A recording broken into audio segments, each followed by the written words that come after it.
Hi friends, സച്ചിയുടെയും രേവതിയുടെയും ഏറ്റവും പുതിയ വിശേഷങ്ങളിലേക്ക് എല്ലാവർക്കും സ്വാഗതം. അങ്ങനെ നമ്മുടെ സച്ചിക്ക് ഒരു കാറും കൂടി മേടിക്കാണ് കേട്ടോ. സെക്കൻഡ് ഹാൻഡ് ആയിട്ട് നമ്മുടെ രേവതിയുടെ ശ്രുതിയുടെ കയ്യിൽ നിന്ന് കിട്ടിയ ആ ക്യാഷ് വെച്ചിട്ട് ഒരു കാറൊക്കെ മേടിക്കുന്നുണ്ട്. അവരുടെ ഒറ്റ ലക്ഷ്യം എന്ന് വെച്ചാൽ അവർക്ക് സ്വന്തമായിട്ട് മുകളിലൊരു റൂം പണിയാന്നുള്ളതാണല്ലോ.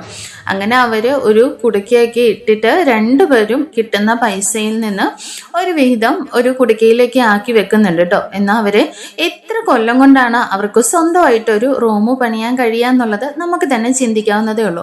എന്നാൽ നമ്മുടെ സച്ചിയുടെയും രേവതിയുടെയും നല്ല മനസ്സിന് വലിയൊരു സർപ്രൈസാണ് അവരെ കാത്തിരിക്കുന്നത്. അവർക്ക് റൂം പണിയാനായിട്ട് ദൈവദൂതനെ പോലെ തന്നെ ഒരാള് വലിയൊരു തുകയായിട്ട് എത്തുന്നുണ്ട് കേട്ടോ. അപ്പോൾ അതിൻ്റെ പിന്നിൽ വലിയൊരു കഥയുണ്ട്. അങ്ങനെ അപ്പോൾ നമുക്ക് എങ്ങനെയാണ് അവരെ തേടി ആ ബിഗ് സർപ്രൈസ് എത്തുന്നതെന്നുള്ളത് കാണാം. അപ്പോൾ നമുക്ക് നമ്മുടെ എപ്പിസോഡ് ഫുള്ളായിട്ട് വാച്ച് ചെയ്യുക, ലൈക്കും കമൻറ്റും ഷെയറും ഒക്കെ ചെയ്യാം കേട്ടോ. അങ്ങനെ നമ്മുടെ സച്ചിയും രേവതിയും ഭയങ്കര സന്തോഷത്തിലാണ്. അപ്പോൾ നമുക്ക് എപ്പിസോഡ് സ്റ്റാർട്ട് ചെയ്യാം. സച്ചി ആണെങ്കിൽ ഒരു ദിവസം ഓട്ടം പോയിട്ട് ഇങ്ങനെ തിരിച്ചു വരുന്ന സമയത്ത് ടൗണിൽ ഭയങ്കര പോലീസ് ചെക്കിങ് നടക്കുകയാണ് കേട്ടോ. അപ്പോൾ വണ്ടി സൈഡ് ഒതുക്കിയിട്ട് സച്ചി ബുക്കും പേപ്പറും ഒക്കെ എടുത്തുകൊണ്ട് അങ്ങോട്ടേക്ക് പോകുന്നുണ്ട്. ഈ സമയം എല്ലാ വണ്ടികളും സൈഡ് ആക്കിയിരിക്കുകയാണല്ലോ. എന്നാൽ ഈ ചെക്കിങ്ങിനെ ഭയന്നിട്ട് ഒരു ബൈക്കുകാരൻ ഭയങ്കര ഫാസ്റ്റായിട്ട് പോലീസിനെ വെട്ടിച്ചിട്ട് പോവുകയാണ്. എന്നാൽ നമ്മൾ ഒരു ചേച്ചിയാണെങ്കിൽ ഈ സമയം റോഡിൽ കൂടി ഇങ്ങനെ നടന്നു പോകുന്നുണ്ട്. ഈ പോയ ബൈക്കുകാരൻ ആ ചേച്ചീനെ അങ്ങ് ഇടിച്ചിട്ടിട്ട് നിർത്താതെ തിരിഞ്ഞു പോലും നോക്കാതെ അങ്ങ് പോവുകയാണ് കേട്ടോ. എന്നാൽ ഇതെല്ലാം കണ്ടിട്ട് പോലീസുകാരെന്ത് ചെയ്തു, വണ്ടി എടുത്തുകൊണ്ട് ആ ബൈക്കുകാരൻ്റെ പുറകെ അങ്ങ് പാഞ്ഞു പോവാണ്. ഈ സമയം ആ ചേച്ചിയാണെങ്കിൽ ആക്സിഡൻ്റ് ആയിട്ട് റോഡിൽ കിടക്കുകയാണല്ലോ.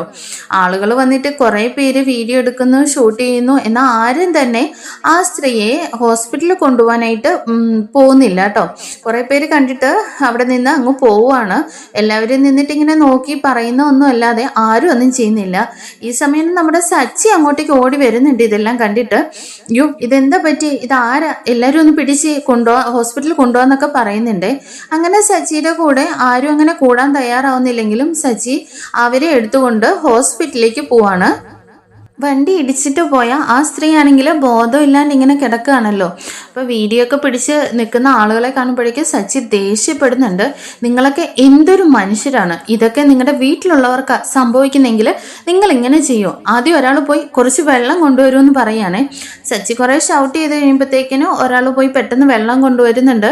സച്ചി പെട്ടെന്ന് തന്നെ വെള്ളം തളിച്ച് അവരിങ്ങനെ കണ്ണ് പതിയെ തുറക്കുന്നുണ്ട് കേട്ടോ. എന്നാൽ അവർക്ക് എഴുന്നേറ്റ് നടക്കാനോ നിൽക്കാനോ ഒന്നും കഴിയുന്നില്ല. നിങ്ങൾ ആരെങ്കിലും ഒന്ന് ഹെൽപ്പ് ചെയ്യൂ, ഇവരെ ഹോസ്പിറ്റലിൽ കൊണ്ടുപോകണമെന്ന് ഇങ്ങനെ സച്ചി പറയുമ്പോൾ അവിടെ നിൽക്കുന്നവരൊക്കെ കൂടിയിട്ട് സച്ചിയുടെ കാറിലേക്ക് അവരെ പിടിച്ച് കയറ്റുന്നുണ്ട്. ആ കൂട്ടത്തിൽ നിന്ന് ഒരു സ്ത്രീയും കൂടിയിട്ട് സച്ചിയുടെ കൂടെ പോകുന്നുണ്ട്. അങ്ങനെ അവരെ സുരക്ഷിതമായിട്ട് സച്ചി സ്പീഡിൽ തന്നെ ഹോസ്പിറ്റലിൽ എത്തിക്കുന്നുണ്ട്. അങ്ങനെ ഡോക്ടറിൻ്റെ അടുത്തേക്ക് പെട്ടെന്ന് വിട്ടിട്ട് സച്ചിയുടെ ഡീറ്റെയിൽസ് ആണ് കേട്ടോ അവിടെ കൊടുക്കുന്നത്. കാരണം അവരെക്കുറിച്ച് യാതൊന്നും അറിയില്ല. അപ്പോൾ സച്ചിയുടെ ഡീറ്റെയിൽസ് എല്ലാം കൊടുക്കുന്നുണ്ട്. ഡോക്ടർ വന്ന് വിവരങ്ങളൊക്കെ ചോദിക്കുമ്പോൾ സച്ചി പറയുന്നുണ്ട് ഇതുപോലെ ഒരു ആക്സിഡന്റ് ആയതാണെന്നൊക്കെ. അവരെ ഹോസ്പിറ്റലിലാക്കിയിട്ട് സച്ചി ഇങ്ങനെ പുറത്ത് തന്നെ വെയിറ്റ് ചെയ്യാണ് കേട്ടോ, അവരുടെ വിവരങ്ങളൊക്കെ അറിയാൻ വേണ്ടിയിട്ട്. അങ്ങനെ സച്ചി അവിടെ നിന്ന് പോകുന്നേയില്ല. ലാസ്റ്റ് ഡോക്ടർ വന്നിട്ട് പറയുന്നുണ്ട് താങ്കൾ പേടിക്കുകയൊന്നും വേണ്ട, എന്തായാലും താങ്കളെ പോലെ ഒരു മനുഷ്യനില്ലായിരുന്നെങ്കിൽ ഇന്ന് ആ സ്ത്രീക്ക് ജീവൻ തിരിച്ചു കിട്ടില്ലായിരുന്നു. കറക്റ്റ് സമയത്ത് നിങ്ങൾ എത്തിച്ചുകൊണ്ട് മാത്രമാണ് അവരിപ്പോൾ ജീവനോടെ ഇരിക്കുന്നത്. എന്തായാലും വെൽഡൺ ബ്രോ എന്നൊക്കെ പറഞ്ഞിട്ട് ഡോക്ടർ കൺഗ്രാറ്റ്സ് ഒക്കെ പറയുന്നുണ്ട് കേട്ടോ. അങ്ങനെ സച്ചി അവിടെ നിന്ന് അവരോട് പറഞ്ഞിട്ടൊക്കെ പോകുന്നുണ്ട്. അവരുടെ ഒരു ഡീറ്റെയിൽ ആയിട്ടുള്ള അവരുടെ കയ്യിൽ നിന്ന് നമ്പർ മേടിച്ച് ഹോസ്പിറ്റൽസിൻ്റെ ഡീറ്റെയിൽസ് ഒക്കെ കൊടുത്തിട്ടാണ് കേട്ടോ സച്ചി അവിടെ നിന്ന് പോകുന്നത്.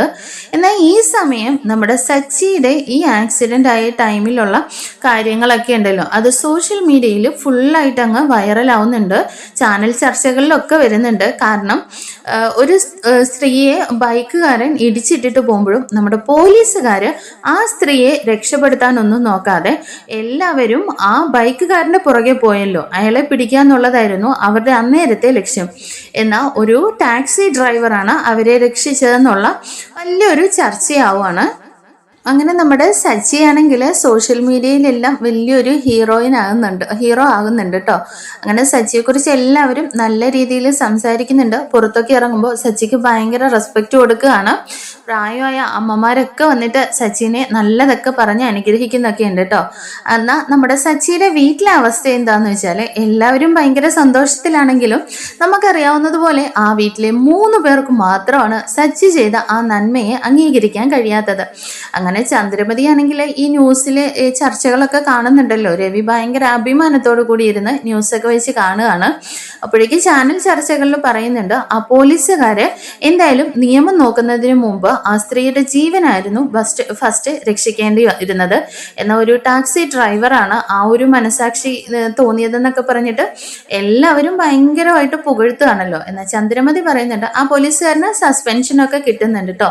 എന്നാൽ ചന്ദ്രമതി അവിടെ നിന്ന് പറയുന്നുണ്ട് ഓ ഇതിത്ര വലിയ കാര്യമൊന്നും അല്ലല്ലോ, ആ പോലീസുകാരൻ ചെയ്തത് തന്നെയാണ് ശരിയായത്. കാരണം ആ പോലീസുകാരൻ അന്നേരം ആ കള്ളനെ പിടിക്കാൻ പോയില്ലായിരുന്നെങ്കിൽ അവനെ ഒരിക്കലും പിടിക്കാൻ പറ്റില്ലായിരുന്നല്ലോ. പിന്നെ അവർക്കറിയാം ആരെങ്കിലും അവിടെ നിൽക്കുന്നവരാരെങ്കിലും ഒക്കെ ഹോസ്പിറ്റലിൽ എത്തിച്ചോളുന്ന. ഇതിപ്പോ ഇവനായത് അവന്റെ എന്തോ നല്ല സമയം, അല്ലാതെ ഇവൻ വലിയ പുണ്യപ്രവൃത്തിയൊന്നും ചെയ്തിട്ടില്ലല്ലോ എന്നൊക്കെ പറഞ്ഞ് ആ ചെയ്ത പ്രവൃത്തിനെ അങ്ങ് ഇല്ലാതാക്കി കളയാണ് നമ്മുടെ ചന്ദ്രമതി ചെയ്യുന്നത്. അങ്ങനെ നമ്മുടെ സച്ചിനെ രേവതിയും വർഷയൊക്കെ കൂടിയിട്ട് രവി പറഞ്ഞിട്ട് ആരതിയൊക്കെ ഒഴിഞ്ഞ് കണ്ണ് കിട്ടാതിരിക്കാനും ഇതുപോലെ എന്നും ദീർഘായുസോടുകൂടി നല്ല മനസ്സോടുകൂടി ഇരിക്കട്ടെ എന്നൊക്കെ പറഞ്ഞ് രവി അനുഗ്രഹിക്കുകയും ആരതിയൊക്കെ ഒഴിഞ്ഞ് കയറ്റുന്നൊക്കെ ഉണ്ട് കേട്ടോ. എന്നാൽ ഇതിനെല്ലാം പുച്ഛിച്ചുകൊണ്ടാണ് നമ്മുടെ ചന്ദ്രമതി നിൽക്കുന്നത്. ശ്രുതിക്കും മുഖം അത്ര തെളിഞ്ഞിട്ടും ഇല്ല. വർഷയും ശ്രീകാന്തും ഒക്കെ നമ്മുടെ സച്ചിനെ ഭയങ്കരമായിട്ട് റെസ്പെക്ട് ചെയ്യും പുകഴ്ത്തും ഒക്കെ ചെയ്യുന്നുണ്ട് കേട്ടോ. അങ്ങനെ കുറേ ദിവസങ്ങൾക്ക് ശേഷം ഈ ആക്സിഡന്റ് ആയ സ്ത്രീയും അവരുടെ ഹസ്ബൻഡും കൂടിയിട്ട് ഹോസ്പിറ്റലിൽ നിന്ന് ആ അഡ്രസ്സൊക്കെ മേടിച്ചിട്ട് അവർ നമ്മുടെ സച്ചിയെ അന്വേഷിച്ചിട്ട് ചന്ദ്രോദയത്തിലേക്ക് എത്തുന്നുണ്ട്. അവർ വരുമ്പോൾ തന്നെ നമ്മുടെ ചന്ദ്രമതിയാണ് കേട്ടോ ഇറങ്ങി ചെല്ലുന്നത്. അങ്ങനെ ആരാന്ന് ചോദിക്കുമ്പോൾ അവർ പറയുന്നുണ്ട് ആ ഇതാണോ ഈ വീട്ടിലെ ഈ നാട്ടിലെ തന്നെ ഏറ്റവും നല്ല ഒരു മനുഷ്യന് ജന്മം കൊടുത്ത സ്ത്രീയാണോ നിങ്ങൾ? എന്തായാലും നിങ്ങളുടെ ഭാഗ്യം ചെയ്ത ഒരമ്മയാണ്. ഇതുപോലൊരു മകനെ കിട്ടിയല്ലോ. നിങ്ങളുടെ മകൻ ചെയ്ത പുണ്യപ്രവൃത്തി കൊണ്ടാണ് ഞങ്ങൾ ഇന്ന് ജീവനോടുകൂടി ഇരിക്കുന്നത്. അതിനു വേണ്ടിയിട്ട് നിങ്ങളുടെ മകനെ കാണാൻ വന്നതാണ് എന്നൊക്കെ പറഞ്ഞിട്ട് ഒരു മകൻ എന്ന് പറഞ്ഞിട്ട് അവർ ഭയങ്കരമായിട്ട് പുകഴ്ത്തുകയാണല്ലോ. ഇത് കേൾക്കുമ്പോഴേക്ക് ചന്ദ്ര പറയുന്നുണ്ട് ഓ ശ്രുതിയാണോ, ശ്രുതി അന്വേഷിച്ച് വന്നതാണോ? നിങ്ങൾ കയറിയിരിക്കൂ, വാ ശ്രുതി ഇറങ്ങി പെട്ടെന്ന് വാ, ഇത് നിങ്ങളെ അന്വേഷിച്ചിട്ട് ആരാ വന്നിരിക്കുന്നതെന്ന് നോക്കിയെന്നൊക്കെ പറഞ്ഞിട്ട് ചന്ദ്ര ഭയങ്കര ഉറക്കെ വിളിക്കുകയാണ് കേട്ടോ. ശ്രുതിയും കൂടെ ഇറങ്ങി വരുന്ന സമയത്ത് അവര് പറയുന്നുണ്ട് ഏയ് ഇതല്ല, നിങ്ങളുടെ മകൻ ഇതാണോ? ഞങ്ങൾ ഉദ്ദേശിച്ച് വന്നത് ഇതല്ല, ഞങ്ങൾ അപ്പുറത്ത് അന്വേഷിച്ചപ്പോൾ ഈ അഡ്രസ്സാണല്ലോ തന്നത്, ഇത് ചന്ദ്രോദയം വീടല്ലേ എന്നൊക്കെ അവർ ചോദിക്കുന്നുണ്ട്. അവരിങ്ങനെ വീണ്ടും ഞങ്ങളുടെ ജീവൻ രക്ഷിച്ച് നിങ്ങളുടെ മകൻ എവിടെയെന്നൊക്കെ ഇങ്ങനെ ചോദിക്കുന്നുണ്ടല്ലോ. ചന്ദ്രമതിക്കൊന്നും കാര്യം മനസ്സിലാവുന്നില്ല. ഈ സമയം രവി അങ്ങ് പുറത്തേക്ക് ഇറങ്ങി വരുന്നുണ്ട്. അങ്ങനെ രവി വന്നിട്ട് അവരോട് ചോദിക്കുന്നുണ്ട് ആരാ, എന്താ ചന്ദ്രൻ? അറിയില്ല രവിയേട്ടാന്ന് പറഞ്ഞ് ചന്ദ്ര അങ്ങോട്ടേക്ക് മാറി നിൽക്കുകയാണേ. അപ്പോഴേക്കും ചോദിക്കുന്നുണ്ട് ആരാ, നിങ്ങൾ എന്താ വേണ്ടതെന്നൊക്കെ ചോദിക്കുമ്പോൾ ഇത് ചന്ദ്രോദയം വീടല്ലേ, ഇവിടെ ഒരു കാർ ഡ്രൈവർ ഇല്ലായിരുന്നു, അത് നിങ്ങളുടെ മകനല്ലേ എന്ന് ചോദിക്കുമ്പോൾ രവി ഭയങ്കര സന്തോഷത്തോടു കൂടി പറയുന്നുണ്ട് എൻ്റെ മകൻ സച്ചിയാണ്, ഇത് തന്നെയല്ലേ വീടെന്ന് ചോദിക്കുമ്പോൾ അതെ നിങ്ങൾ കയറി വരൂ, എന്താ വിശേഷം എന്നൊക്കെ അവർ ചോദിക്കുകയാണേ. അപ്പോഴേക്കും ആ സ്ത്രീ പറയുന്നുണ്ട് ഇന്ന് ഞാൻ ജീവനോടുകൂടി ഇവിടെ നിൽക്കുന്നതിന് കാരണം നിങ്ങളുടെ മകനാണ്, അപ്പോൾ നിങ്ങളുടെ മകനെ ഒന്ന് കാണാൻ വേണ്ടിയിട്ടാണ് വന്നതെന്നൊക്കെ പറഞ്ഞിട്ട് ഭയങ്കരമായിട്ട് പുകഴ്ത്തുന്നുണ്ട്. ഈ സമയം നമ്മുടെ സച്ചിയും രേവതിയും കൂടി അങ്ങോട്ടേക്ക് വരുന്നുണ്ട്. സച്ചിയെ കാണുമ്പോഴേ ആ വന്ന ആളുണ്ടല്ലോ അയാൾ പറയുന്നുണ്ട് മോന്റെ പോലെ മനസ്സ് ഇന്നത്തെ സമൂഹത്തിൽ ആർക്കും ഇല്ലാത്തതാണ്. ഒരു ആക്സിഡന്റ് പറ്റിയാൽ ചുറ്റും നിന്ന് വീഡിയോ എടുക്കാനും റീൽസ് ചെയ്യാനും ഒക്കെയാണ് എല്ലാവരും തിരക്ക് കൂട്ടുന്നത്. എന്നാൽ മോനില്ലായിരുന്നെങ്കിൽ എന്നിപ്പോ എൻ്റെ ഭാര്യ ജീവനോട് ഇരിക്കില്ലായിരുന്നു. ഇവളാണ് എൻ്റെ ജീവിതത്തിലെ എല്ലാ സൗഭാഗ്യങ്ങൾക്കും കാരണം. ഇവളില്ലാത്ത ഒരു ലോകത്തെക്കുറിച്ച് എനിക്ക് ചിന്തിക്കാൻ കൂടി കഴിയില്ല എന്നൊക്കെ പറഞ്ഞിട്ട് ആ വന്നിരിക്കുന്ന ആളെന്ന് പറയുന്നത് വലിയൊരു കമ്പനിയുടെയും ഭയങ്കര കോടീശ്വരനായിട്ടുള്ള ആളാണ് കേട്ടോ. വലിയ കാറുകളൊക്കെയാണ് വന്നിരിക്കുന്നത്. അതൊക്കെ കാണുമ്പോൾ തന്നെ ചന്ദ്രയ്ക്ക് വല്ലാതെ അങ്ങ് ദേഷ്യമൊക്കെ വരുന്നുണ്ട്. ഒരു പുച്ഛഭാവത്തിൽ ഇങ്ങനെ നിൽക്കുകയാണല്ലോ. ഇനിയിപ്പോൾ ഇവർക്ക് എന്തെങ്കിലും കൊടുത്തു പോകുമെന്നൊക്കെ ഓർത്ത് ഇങ്ങനെ നിന്ന് പൊറുപൊറുക്കുന്നൊക്കെ ഉണ്ട് കേട്ടോ. സച്ചി അപ്പൊ പറയുന്നുണ്ട്, അയ്യോ എന്താ സാർ ഇതൊക്കെ ഞാൻ അങ്ങനെ വലിയ കാര്യമായിട്ടൊന്നും എടുത്തിട്ടില്ല. എൻ്റെ അമ്മയെ പോലെ തന്നെ ഒരു സ്ത്രീയാണ്. ഇവർക്ക് ആക്സിഡന്റ് ആയപ്പോൾ ഞാൻ മറ്റൊന്നും ചിന്തിച്ചില്ല, ആരെന്ന് പോലും അറിയില്ലായിരുന്നു. ഞാനപ്പോൾ ആശുപത്രിയിൽ എത്തിച്ചു, അത്രയല്ലേ ചെയ്തുള്ളൂ. ഇത് വലിയ കാര്യമാണെന്നൊക്കെ ഇങ്ങനെ സച്ചി പറയുമ്പോഴേക്കും അയാൾ പറയുന്നുണ്ട്, മോൻ ഇത് നിസ്സാരമായിരിക്കാം, അത് മോൻ്റെ നല്ല മനസ്സുകൊണ്ടാണ് അങ്ങനെ തോന്നുന്നത്. എൻ്റെ കയ്യിൽ കോടികൾ ആസ്തിയുണ്ട്, എന്നാൽ ഇവളുടെ ജീവൻ രക്ഷിക്കാൻ എന്നെ കൊണ്ട് സാധിച്ചില്ല. അതിന് മോൻ്റെ സഹായം ആവശ്യം വേണ്ടി വന്നു. എന്തായാലും ഇതൊരു നിസ്സാര കാര്യമല്ല. മോനെ എന്ത് വേണമെങ്കിലും എന്നോട് ചോദിച്ചോളൂ. നിങ്ങൾക്ക് എന്ത് ആവശ്യമുണ്ടെങ്കിലും അത് സാധിച്ചു തരാൻ വേണ്ടിയിട്ടാണ് ഞങ്ങൾ ഇവിടെ വന്നേക്കുന്നതെന്നൊക്കെ അയാൾ പറയുന്നുണ്ട്. ഇത് കേൾക്കുമ്പോഴേക്കും നമ്മുടെ ചന്ദ്രമതിയുടെ മുഖമൊക്കെ ഒന്ന് തെളിയുന്നുണ്ട്. അപ്പോൾ ശ്രുതി ഇങ്ങനെ ശ്രുതിയുടെ അടുത്ത് നിന്നിട്ട് ഇങ്ങനെ പറയുന്നുണ്ട്, ഓ അപ്പോൾ ഇയാൾ ഇഷ്ടം പോലെ പൈസ ഉണ്ട്, ചോദിക്കുന്നത് മൊത്തം തരുമായിരിക്കും അല്ലേ ശ്രുതി എന്നൊക്കെ പറയുമ്പോൾ ശ്രുതി പറയുന്നുണ്ട്, ഒന്നും മിണ്ടാതിരിക്കും ശ്രുതി എന്ന് പറഞ്ഞിട്ട് വഴക്ക് പറയുന്നുണ്ട്. എന്നാൽ സച്ചി പറയുന്നുണ്ട്, അയ്യോ എന്താ സാറി പറയുന്നത്, നിങ്ങളുടെ ഭാര്യയുടെ സ്ഥാനത്ത് ആരായിരുന്നെങ്കിലും ഞാൻ അങ്ങനെയും ചെയ്യുള്ളായിരുന്നു. അതെന്റെ കടമയാണ്, അല്ലാതെ ഞാൻ നിങ്ങളുടെ കയ്യിൽ നിന്ന് ഒന്നും ആഗ്രഹിച്ചിട്ടല്ല. അതിന്റെ പേരിൽ ഞങ്ങൾക്കൊന്നും വേണ്ടാന്ന് പറയുന്നുണ്ട്. അപ്പോൾ ആ ഭാര്യയും ഭർത്താവും കൂടിയിട്ട് സച്ചിയോട് പറയുന്നുണ്ട്, അങ്ങനെ ഒരിക്കലും പറയരുത്, ഞങ്ങളുടെ ഒരു സന്തോഷത്തിന് വേണ്ടിയിട്ടാണ്, നിങ്ങൾക്ക് എന്ത് വേണമെങ്കിലും ചോദിച്ചോ എന്നൊക്കെ പറഞ്ഞ് നിർബന്ധിക്കുന്നുണ്ടെങ്കിലും രേവതിയും പറയുന്നുണ്ട് കേട്ടോ, അയ്യോ അങ്ങനെയൊന്നും വേണ്ട, ഞങ്ങൾ അധ്വാനിച്ച് ജീവിക്കുന്നവരാണ്, നിങ്ങൾ ആരുടെയും മറ്റുള്ളവരുടെ ഒരു സമ്പത്തും ഞങ്ങൾ ആഗ്രഹിക്കുന്നില്ലെന്നൊക്കെ പറഞ്ഞിട്ട് സച്ചിയും രവിയൊക്കെ ഇങ്ങനെ പറയുന്നുണ്ട്. ഈ സമയം രവിയുടെ നേരെയാണ് കേട്ടോ അവര് തിരിയുന്നത്. എന്നിട്ട് പറയുന്നുണ്ട്, സാർ നിങ്ങൾ എന്ത് ചെയ്യുന്നെന്നോ എങ്ങനെയെന്നോ നിങ്ങളെക്കുറിച്ച് ഞങ്ങൾക്ക് യാതൊന്നും അറിയില്ല. എന്നാൽ നിങ്ങളുടെ ഈ ഒരു മകനെ വെച്ചിട്ട് നിങ്ങളുടെ മഹത്വം ഞങ്ങൾക്ക് മനസ്സിലാകുന്നുണ്ട്. നിങ്ങൾ വളർത്തിയതിന്റെ ഗുണം മാത്രമാണ് ഇതെന്നൊക്കെ പറഞ്ഞിട്ട് സച്ചിയെക്കുറിച്ച് ഇങ്ങനെ പറയുന്ന കേൾക്കുന്നുണ്ട് കേട്ടോ. അപ്പൊ രവിക്ക് ഭയങ്കര സന്തോഷമാവുന്നുണ്ട്. ഈ സമയം നമ്മുടെ ശ്രുതിയുടെ അങ്ങ് കൺട്രോൾ വിട്ടു പോവാണ് കേട്ടോ. ശ്രുതി പറയുന്നുണ്ട്, എന്താ സച്ചി നീ എന്താ കോടികൾ ഇവരുടെ കയ്യിൽ ആസ്തിയുണ്ട്, വലിയ കമ്പനിയുടെയൊക്കെ ഓണറാണ്, അവർ തരാന്ന് പറയുമ്പോൾ നീ ഇങ്ങനെ വേണ്ട എന്ന് പറഞ്ഞുകൊണ്ടിരിക്കുന്ന എന്തിനാ? നിനക്ക് വേണ്ടെങ്കിൽ ഇവർക്ക് എനിക്കൊരു കടയിട്ട് തരാനോ അല്ലെങ്കിൽ ഒരു കാറ് മേടിച്ച് തരാനോ, എന്തിന് ഒരു വീട് തന്നെ മേടിച്ച് തരാനൊക്കെ നിനക്ക് പറഞ്ഞൂടെ? അല്ലെങ്കിൽ എനിക്ക് വേണ്ട, നിങ്ങളിവിടെ ഹോളിലല്ലേ കിടക്കുന്നത്, നിങ്ങൾക്കൊരു റൂം വെച്ച് തരാനോ അല്ലെങ്കിൽ എന്തിനും ഒരു വീടും വേണ്ട, നിങ്ങൾക്ക് ഒരു റൂം പണിയാനുള്ള പൈസയെങ്കിലും ഇവരുടെ കയ്യിൽ നിന്ന് വാങ്ങിക്കൂടെ? നീ ഇങ്ങനെ എന്നും കാറ് ഓടിച്ച് എന്ന് നീ റൂം പണിയാനെന്നൊക്കെ ഇങ്ങനെ ശ്രുതി പെട്ടെന്ന് അങ്ങ് ചാടി കയറി പറയുന്നുണ്ട്. ഈ സമയം ശ്രീകാന്ത് പറയുന്നുണ്ട്, സുധിയേട്ടൻ എന്താ പറ്റിയേ, എന്തൊക്കെയാ വിളിച്ച് പറയുന്നേ? സുധിയേട്ടനെ ഒന്നും മിണ്ടാതിരിക്കുമോ എന്നൊക്കെ പറഞ്ഞ് ശ്രീകാന്ത് വഴക്ക് പറയുന്നുണ്ട്. ഈ സമയം ശ്രുതി പറയുന്നുണ്ട്, അല്ല ശ്രീകാന്തേ നീ എന്താ പറയുന്നത്? ഇവൻ അല്ലെങ്കിൽ തന്നെ ഹോളിലല്ലേ കിടക്കുന്നത്, നമ്മൾ അങ്ങോട്ട് ചോദിച്ചതല്ലല്ലോ, ഇവരെ ഇങ്ങോട്ട് തരാന്ന് പറഞ്ഞതാണ്. എന്താ വേണ്ടെന്ന് അവര് ചോദിച്ചുകൊണ്ടിരിക്കുകയല്ലേ, അപ്പൊ ഇവർക്ക് ഇവരുടെ ആവശ്യങ്ങൾ പറഞ്ഞുകൂടെ? ഇപ്പൊ വേണ്ടേ ഇവൻ നോക്ക്, ഹോളിലാണ് കിടക്കുന്നത്, അവന് കിടക്കാനൊരു റൂമില്ല, പോരാഞ്ഞിട്ട് ആ ഹോൾ കൊണ്ടുവന്ന് ഒരു കട്ടിലും കൂടി ഇട്ടിരിക്കുകയാണ്. അയ്യേ എന്തൊരു നാണക്കേടാ ഇത്. എന്റെ സ്റ്റാഫുകൾ ആരെങ്കിലോ എന്റെ ബിസിനസ് പാർട്ട്ണർമാരാരെങ്കിലും ഒക്കെ വന്ന് കയറുമ്പോൾ തന്നെ എനിക്ക് നാണക്കേടാണ്. അതുകൊണ്ട് ഞാൻ പറഞ്ഞതേ ഉള്ളൂ എന്നിങ്ങനെ ശ്രുതി പറയുമ്പോൾ ശ്രീകാന്ത് പറയുന്നുണ്ട്, സുധിയേട്ടൻ എന്തൊക്കെ വിവരക്കേടായി വിളിച്ചു പറയുന്നത്? അവർക്ക് റൂമില്ലെന്ന് കരുതിയിട്ട് വന്നവരാണോ അവർക്ക് റൂം കെട്ടി കൊടുക്കുന്നത് എന്നൊക്കെ പറഞ്ഞിട്ട് രണ്ടുപേരും അങ്ങോട്ടും ഇങ്ങോട്ടും കൂടിയിട്ട് വാക്കുതർക്കം നടത്തുകയാണ് കേട്ടോ. ഈ സമയം സച്ചി വഴക്ക് പറയുന്നുണ്ട്, ഒന്നും മിണ്ടാതിരിക്കെ എന്ന് പറയുമ്പോഴേക്കും വന്നവർ പറയുന്നുണ്ട്, എന്തായാലും ഞങ്ങൾ വന്നതിൻ്റെ പേരിൽ നിങ്ങൾ പ്രശ്നങ്ങളൊന്നും ഉണ്ടാക്കണ്ട. ഈ മോൻ വാ തുറന്ന് സത്യങ്ങൾ പറഞ്ഞില്ലെങ്കിലും ഇവിടുത്തെ അവസ്ഥകളും സാഹചര്യങ്ങളും ഒക്കെ ഞങ്ങൾക്ക് നന്നായിട്ട് മനസ്സിലായിട്ടുണ്ട്. മോന് ഇപ്പൊ ഇവിടെ ഒരു റൂമില്ലെന്നതാണല്ലോ പറഞ്ഞത്. ഇപ്പോ ആവശ്യങ്ങൾ പറഞ്ഞില്ലെങ്കിലും മോന് വേണ്ടിയിട്ട് എന്തെങ്കിലും ഒരു കാര്യം ചെയ്യണമെന്ന് വിചാരിച്ച് തന്നെയാണ് ഞങ്ങൾ ആ വീട്ടിൽ നിന്ന് പുറപ്പെട്ടത്. അല്ലെങ്കിൽ ഒരിക്കലും എൻ്റെ ഭാര്യയ്ക്കോ എനിക്കോ സമാധാനം ഉണ്ടാവില്ല. എന്തായാലും ഇവിടെ മുകളിലേക്കൊരു റൂം പണിത് തരുന്നത് ഞങ്ങളുടെ മാത്രം ഉത്തരവാദിത്വമാണ്.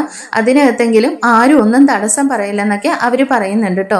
അപ്പോൾ സച്ചിൻ രേവതിയൊക്കെ ഇങ്ങനെ മറുത്ത് പറയാൻ വരുന്നുണ്ടെങ്കിലും ആ സ്ത്രീ വന്നിട്ട് രേവതിയോട് പറയുന്നുണ്ട്, മോളുടെ അമ്മയാണ് ചെയ്തു തരുന്നതെന്ന് വിചാരിച്ചാൽ മതി.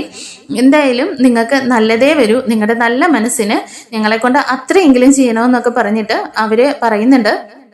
ഈ റൂം പണിയുന്നതിൻ്റെ പേരിൽ നിങ്ങൾ യാതൊന്നും അറിയണ്ട, ഞങ്ങളുടെ കമ്പനിയിൽ നിന്ന് ആളുകൾ തന്നെ വന്നിട്ട് എൻജിനീയേഴ്സിനെയൊക്കെ ഞങ്ങൾ തന്നെ വിട്ടോളാം, ഇവിടുത്തെ കാര്യങ്ങളൊക്കെ ഉടനെ തന്നെ നിങ്ങളുടെ ഇഷ്ടം പോലെ ആഗ്രഹം പോലെ റൂം ഇവിടെ തന്നെ പണിയെന്നൊക്കെ പറഞ്ഞിട്ട് അവരങ്ങ് പോകാനായിട്ട് ഇറങ്ങുകയാണ്. ഈ സമയം ശ്രുതിക്ക് നല്ല ദേഷ്യം വരുന്നുണ്ട് കേട്ടോ. ശ്രുതിയുടെ കാലിൽ ഇങ്ങനെ ചവിട്ടിവിട്ട് പറയുന്നുണ്ട്, ഈ ശ്രുതിക്ക് ഇത് എന്തിൻ്റെ കേടാ, രേവതിയും സച്ചിയും കൂടിയിട്ട് ഒരു 5 വർഷം മെനക്കെട്ടാൽ പോലും അവർക്കൊരു റൂം പണിയാൻ പോലും കഴിയില്ലായിരുന്നു. എന്നാൽ ഇപ്പോൾ ശ്രുതിയുടെ നാക്ക് വെച്ചിട്ട് 5 മിനിറ്റ് കൊണ്ട് അവർക്ക് റൂം റെഡിയാക്കി കൊടുത്തല്ലോ എന്നൊക്കെ പറഞ്ഞിട്ട് ദേഷ്യപ്പെട്ടിട്ട് ശ്രുതി അവിടെ നിന്ന് കയറി പോകുന്നുണ്ട്. ഈ സമയം ചന്ദ്രമതി ഇങ്ങനെ മനസ്സിൽ പറയുന്നുണ്ട്, ആ എന്തിനാ വലിയ കോടീശ്വരിയാന്നും പറഞ്ഞിട്ട് ഞാനൊരു മരുമകളെ കൂട്ടിക്കൊണ്ട് വന്നിട്ടുണ്ട്, ഇവിടെ ഒരു 5 പൈസയുടെ പ്രയോജനമില്ല. എന്നാൽ ആ പൂക്കാരി വന്ന് കയറിയപ്പോൾ തൊട്ട് ആ സച്ചിക്ക് വെച്ചടി കയറ്റമാണ്. ഇപ്പൊ ദേ കണ്ടില്ലേ, വഴി തേടിയാണ് സച്ചിയെ തേടി ആളുകൾ വന്നിരിക്കുന്നതെന്നൊക്കെ പറഞ്ഞ് ചന്ദ്രമതിയും ഇങ്ങനെ പുറപുറത്തോണ്ടിരിക്കുന്നുണ്ട് കേട്ടോ. ഈ സമയം നമ്മുടെ രേവതിയും സച്ചിയും കൂടിയിട്ട് ഇങ്ങനെ നിൽക്കുകയാണ്. അപ്പൊ രേവതി പറയുന്നുണ്ട്, സച്ചിയേട്ടാ എന്തായാലും നിങ്ങളുടെ ഏട്ടന്റെ നാവ് ശരിയല്ല, വന്നവരോടും പോകുന്നവരോടും ഒക്കെ നമ്മുടെ പ്രശ്നങ്ങൾ എന്തിനാ അദ്ദേഹം വിളിച്ചു പറയുന്നതെന്നൊക്കെ പറയുമ്പോൾ സച്ചി പറയുന്നുണ്ട്, വിട്ടേക്ക് രേവതി, അവനോടൊന്നും പറഞ്ഞിട്ട് ഒരു കാര്യമില്ല, അവൻ്റെ നാക്കിന് എല്ലില്ലെന്നുള്ളത് നമുക്ക് നേരത്തെ തന്നെ അറിയാവുന്ന കാര്യമല്ലേ രേവതി. എന്തായാലും നീ വിഷമിക്കണ്ട, നമ്മുടെ ആഗ്രഹം പോലെ തന്നെ ദൈവമായിട്ട് കൊണ്ടു തന്നതാണെന്ന് കരുതിയാൽ മതി. നമ്മൾ ചോദിച്ചിട്ടൊന്നുമല്ലല്ലോ, അദ്ദേഹത്തിൻ്റെ ഭാര്യയെ ജീവൻ രക്ഷിച്ചതിന് പകരമായിട്ട് അവർ സന്തോഷപൂർവ്വം നമുക്ക് ചെയ്തു തരുന്നതല്ലേ. അദ്ദേഹത്തിൻ്റെ ഓർമ്മയ്ക്കായിട്ട് തന്നെ നമ്മുടെ ആ റൂം അവിടെ കിടക്കട്ടെ അല്ലേ രേവതി എന്നൊക്കെ പറഞ്ഞിട്ട് രണ്ടുപേരും പരസ്പരം ഭയങ്കര സന്തോഷിച്ചിരിക്കുകയാണ് കേട്ടോ. രേവതി പറയുന്നുണ്ട്, എന്തായാലും സച്ചിയേട്ടന്റെ നല്ല മനസ്സാണ് ഇതിനെല്ലാം കാരണം. ഒരിക്കലും സച്ചിയേട്ടന് ഒരാളുടെയും മനസ്സ് നോയിക്കുന്നതോ ഒരാൾക്ക് ഒരു ആപത്ത് കണ്ടാൽ തിരിഞ്ഞു നടക്കാനോ അറിയില്ലല്ലോ. ആ ഗുണമാണ് സച്ചിയേട്ടന്റെ ജീവിതത്തിലെ ഏറ്റവും വലിയ സ്വത്തെന്ന് പറയുന്നുണ്ട്. എന്നാൽ സച്ചി പറയുന്നുണ്ട്, രേവതി ഇതൊന്നും എനിക്ക് എൻ്റെ കയ്യിൽ നിന്ന് തന്നെ വന്നതല്ല, എൻ്റെ അച്ചമ്മ വളർത്തിയതിൻ്റെ ഗുണമാണ്. തൊട്ട് തന്നെ അച്ചമ്മയാണെങ്കിൽ എല്ലാവരെയും സഹായിക്കാനും മറ്റുള്ളവരോട് കരുണ കാണിക്കാനും ഒക്കെ പ്രത്യേകം പറഞ്ഞു തന്നാണ് എന്നെ വളർത്തിയത്. ആ ഗുണമാണ് രേവതി. എന്തായാലും എൻ്റെ അച്ചമ്മയാണ് ഇതിനെല്ലാം കാരണമെന്നൊക്കെ പറഞ്ഞിട്ട് നമ്മുടെ അച്ചമ്മേനെ നന്നായിട്ട് പുകഴ്ത്തുന്നുണ്ട് കേട്ടോ നമ്മുടെ സച്ചി. ഈ സമയം നമ്മുടെ ചന്ദ്രമതി ഇതെല്ലാം കേൾക്കുന്നുണ്ട്. എന്നിട്ട് ചന്ദ്രമതി ഇങ്ങനെ ഭയങ്കര സങ്കടത്തോട് കൂടിയിട്ട് ദേഷ്യത്തോട് കൂടിയിട്ടൊക്കെ ഇങ്ങനെ നിൽക്കുന്നത് കാണിച്ചുകൊണ്ടാണ് എപ്പിസോഡ് തീരുന്നത്. അടുത്ത എപ്പിസോഡിൽ കാണും വരേക്കും താങ്ക് യു ഫോർ വാച്ചിങ്. നമ്മുടെ ചാനൽ ഇഷ്ടമായ ഒന്ന് ലൈക്ക് ചെയ്തും ഹൈപ്പ് ചെയ്തും സപ്പോർട്ട് ചെയ്യണേ.